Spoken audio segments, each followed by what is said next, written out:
Assalamualaikum warahmatullahi wabarakatuh. Gimana kabarnya teman semua? Semoga baik-baik saja ya. Jadi ada fakta terbaru kembali semeton ya mengenai Pak Khalid ya, yang dimana salah satu netizen mengungkap ya bahwa ternyata Pak Khalid ini adalah salah satu buzzer dari Pak Anies kemarin, begitu ya.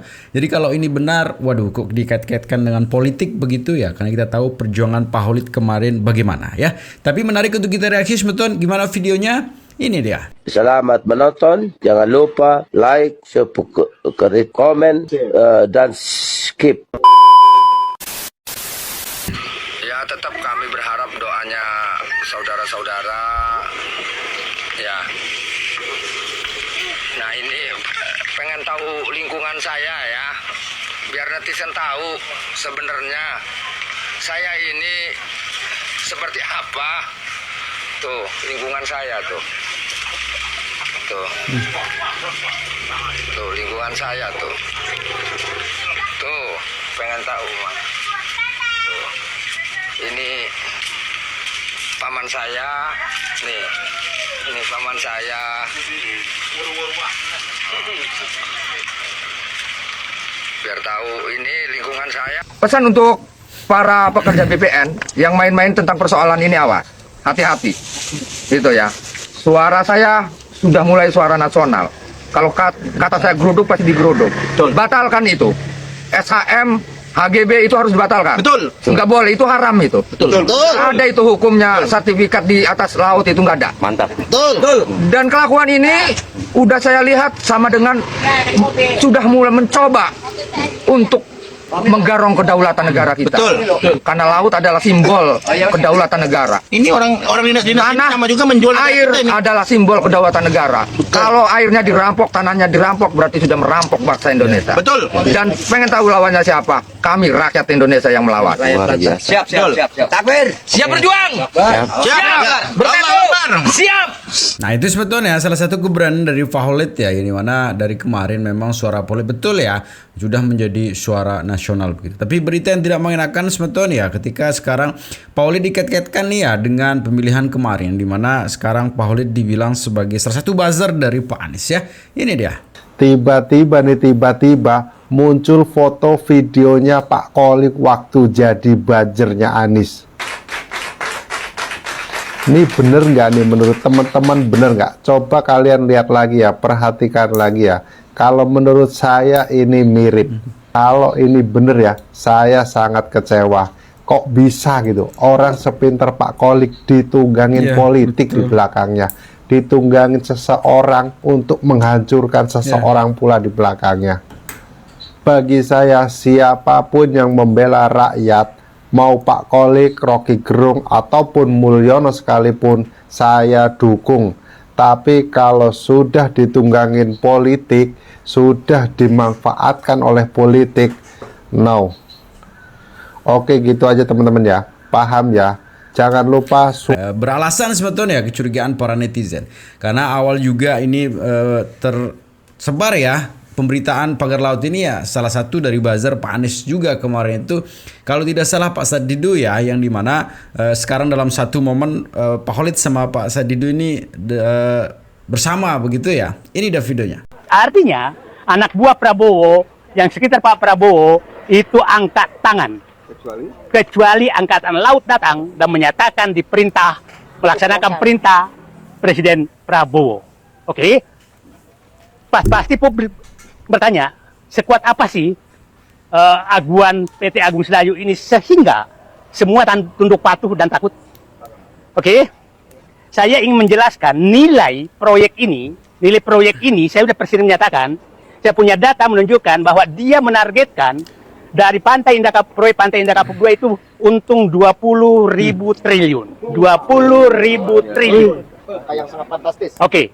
Nah, 20.000 triliun itu awalnya saya apa betul? Nah, setelah saya menghitung keuntungan yang dikejar dari nanti Pak Khalid menjelaskan pagar ini dari jual beli pantai yang baru 30 km yang kira-kira panjangnya itu akan mencapai 70-80 km sampai Selat Sunda.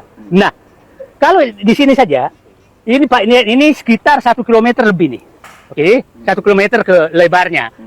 Kalau saya kalikan saja 30 km kali 1 kilometer itu 30 juta meter persegi. 30.000 hektar. 3.000 hektar. 30.000. 3.000 hektar. 3.000 hektar itu 30 juta meter persegi. 30 juta meter persegi. Dan kita sudah tahu bahwa modus yang dilakukan adalah mensertifikatkan, memberikan surat hak kepada rakyat yang dilakukan oleh kepala desa dan aparat BPN untuk memberikan hak kepada rakyat seakan-akan laut ini adalah bekas daratan. Nanti Pak Holik, bapak-bapak lain menunjukkan bahwa ini kebohongan besar. Artinya mereka sudah menjual belikan laut. Dan ini kalau dihitung, laut yang dijual di PIK 2, pinggir laut itu 40 sampai 50 juta per meter persegi. Oke? Nah, biaya reklamasi kalau 3 meter itu, 3 sampai 5 meter itu 5 juta. Ya 8 meter 10 juta. Nah, jadi saya menghitung bahwa saya anggap rata-rata lah biaya reklamasi 10 juta karena ada biaya nyogok di situ. Nyogok mulai dari preman sampai pokok politik sampai ulama sampai pejabat pejabat hukum, mungkin sampai orang yang terpilih jadi presiden itu disogok. Betul. Dana sogokan dari sini saja, pantai ini saja, itu perkiraan saya dia siapkan 100 sampai 150 triliun yang 30 km. Yang 30 km. Kalau sampai 100 km berarti bisa lebih dari itu. Dengan menyogok itu, dengan biaya reklamasi, dia nanti istilahnya restorasi itu bukan reklamasi. Maka mereka masih untung 1.500 triliun. Bu, sana ibu. 1.500 triliun dari pemagaran laut ini saja. Jadi bersabarlah kita menghadapi ini hanya perlawanan rakyat semesta yang bisa melawan oligarki yang sudah membeli pejabat-pejabat seperti sekarang. Nah, itulah yang terjadi. Saya berharap Pak Holit, bapak-bapak, ibu-ibu semua, mari selamatkan Indonesia dari perampokan negara. Nah, ini baru laut. Yang kedua, modus yang kedua adalah kita harus kejar hasil pembelian lahan rakyat yang diintimidasi. Diintimidasi itu juga puluhan ribu hektar. Nah, dan pastikan bahwa transaksi Rp50.000 pasti intimidasi. Pasti. Oke? Sungai yang diuruk. Ya. Yang kedua adalah hasil kriminalisasi. Karena berbeda mereka. Lahan-lahan pemilik lahan yang luasnya tinggi, luasnya besar, itu dikriminalisasi dan dimasukkan penjara supaya dilepas. Dan itu banyak juga terjadi. Yang ketiga adalah aset-aset negara yang diambil. Aset-aset negara yang diambil itu jalan, sungai, irigasi, lain lagi. Itu kita harus audit. Jalan-jalan desa, jalan provinsi, jalan negara yang sudah diambil oleh mereka, yang ditimbun oleh mereka hilang, itu ganti ruginya berapa dan ke siapa? Sungai, bantaran sungai dan lain-lain itu harus dibuka semua, jalan desa, irigasi. Nah, yang ketiga adalah, yang keempat adalah pengambilan lahan mangrove yang 1.500 hektar yang selama ini dikelola negara lewat badan usaha milik negara perhutani bersama rakyat, sekarang diserahkan ke Aguan dan kawan-kawan. Apa haknya Aguan dapat keistimewaan dari Jokowi mendapatkan lahan 1.500 hektar? Kenapa Holit aja nggak dikasih, Pak aja. Jelas orang sini. Nah, itu harus kita usut. Apa kewenangan Jokowi menyerahkan itu? Karena harusnya itu dilelang, tidak bisa. Apalagi sudah dikelola oleh badan usaha milik negara. Dan yang terakhir adalah inilah jual beli laut. Saya suatu saat akan menghitungkan semua angka yang 5 kasus tersebut. Tadi saya sudah katakan dengan 30 km saja dipagar dan jual beli laut, mereka punya potensi menyogok 150 triliun dan potensi untung 1.500 triliun dari laut saja. Jadi kalau sampai ke sana, kalau umpamanya 90 km berarti dia bisa dapat untung dengan cara memagar laut ini itu kira-kira 1.500 kali 3, 5.000 triliun dari laut saja. Nah, inilah bisnis yang mereka lakukan supaya publik paham. Luar biasa fantastis, Moton ya, nilainya begitu ya. Dan kalau ini benar ya, Tapi yang terjadi semeton di sana masih saja ada begitu ya oknum-oknum yang membela begitu ya. Dan sekarang kita dengar juga bahwa kantor kementerian apalah itu ya kebakaran begitu ya. Seperti tidak mau ketahuan berkas-berkas di situ sehingga ya pakai metode lama dibakar begitu. Tapi sebenarnya hal yang menarik juga diungkapkan oleh ini kita ke Abdul Somad ya, Ustadz Abdul Somad yang dimana menjabarkan tentang watak sebenarnya warga bersama Pak Khalid begitu ya, yang menarik juga untuk kita saksikan. Ini dia. Banten ini terkenal dengan orang yang hebat, yang kuat melawan penjajahan Belanda. Betul? Lama saya penasaran. Bentuk orangnya, fisiknya, tubuhnya sama dengan orang Sumatera. Kenapa orang Banten ini terkenal luar biasa? Baru saya paham setelah sampai di sini. Kenapa? Karena makanannya luar biasa. Makanannya bukan saja luar biasa, tapi makanan batinnya. Inilah poin yang keempat. Apa yang membuat mereka kuat? Mereka tidak takut mati. Kenapa mereka tidak takut mati?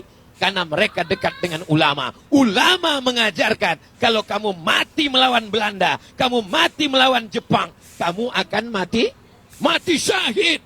Mereka tidak takut. Mereka lah yang berteriak melawan Belanda. Takbir, Allahu Akbar. Wah, gini Belanda pontang-panting mati semuanya, tinggal terong Belanda. Dan ini sebetulnya kemarin juga Pak Khalid berorasi begitu ya, yang menentang sebenarnya Pak Khalid sendiri bukan tidak menerima pembangunan dan sebagainya, tapi yang ditolak adalah ketika pembangunan itu dilakukan untuk kepentingan perorangan begitu ya, bukan kepentingan negara. Ini dia videonya. Seolah-olah kita ini kelompok orang yang menolak pembangunan. Sesungguhnya kami tidak menolak pembangunan itu. Jepang dulu menjajah kita juga membangun. Belanda dulu membangun, tapi prosesnya adalah menjajah. Apa arti pembangunan itu jika prosesnya adalah menyerobot tanah, mengurugi sungai-sungai sehingga tambak-tambak mati, mencemari lautan, memagar lautan, dikapling-kapling, dijual.